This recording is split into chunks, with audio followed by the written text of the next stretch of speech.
Hello mga kabagang! Oh, it's Friday today. Ayan, uwian na naman tayo.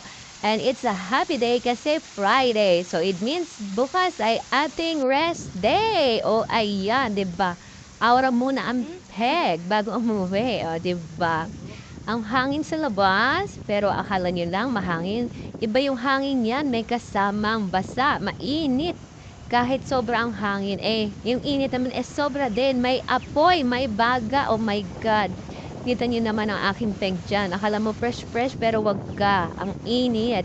Ayan na nga ang tenga ko. Parang pinasukan na ata na kung ano at kumating bigla. O, diba? So, ayan. Nandito na tayo sa kalsada. Papunta na tayo sa kabilang ibayo. Para tayo sumakay na ng bus. Ganyan talaga ang buhay sa araw-araw. Paulit-ulit ang ating routine mga kabagang, pero konting panahon na lang, hindi na tayo maggaganyan. Basta abangan niyo yan. So ayan mga kabagang, tignan niyo naman busy ang kalsada, lalo ngayon Friday.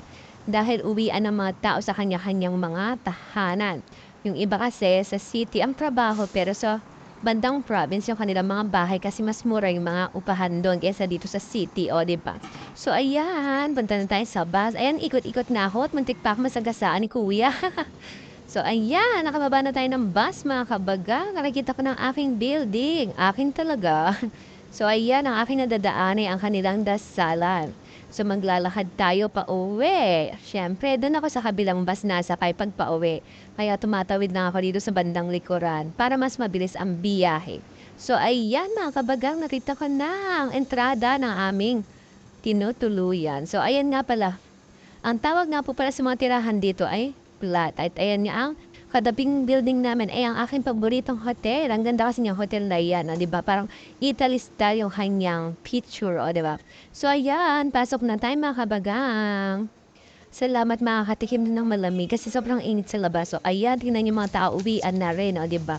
At ayan na nga, nandito na ako sa loob ng flat ay nakasarada ang Christmas light kaya buksan natin. O di ba, Pasko na sa aming bahay. At least kahit sa Christmas light lang maranasan mo at mapil mo ang Pasko.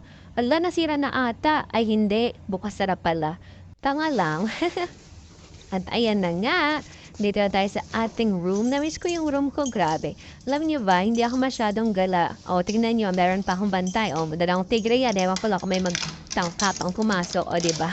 So, ayan mga kabagang. Ang room ko nga pala, isang maliit lang na room. Sa gantong room, masaya na ako kasi ako lang, wala akong ibang kasama. So, may privacy ka talaga. Tignan niyo naman ang aking room, ang kalat. Pasensya na. Siyempre, alam niyo naman, pagod tayo sa work, kaya minsan tayo makapaglinis. So, ayan, tignan niyo naman ang bongga ng mga kalat, o, diba? So, ayan mga kabagang, nakauwi na tayo. Ganyan po ang aking buhay sa araw-araw dito sa abroad. At ayan, pagod na tayo kasi mainit. So, ayan, siya pak bukas.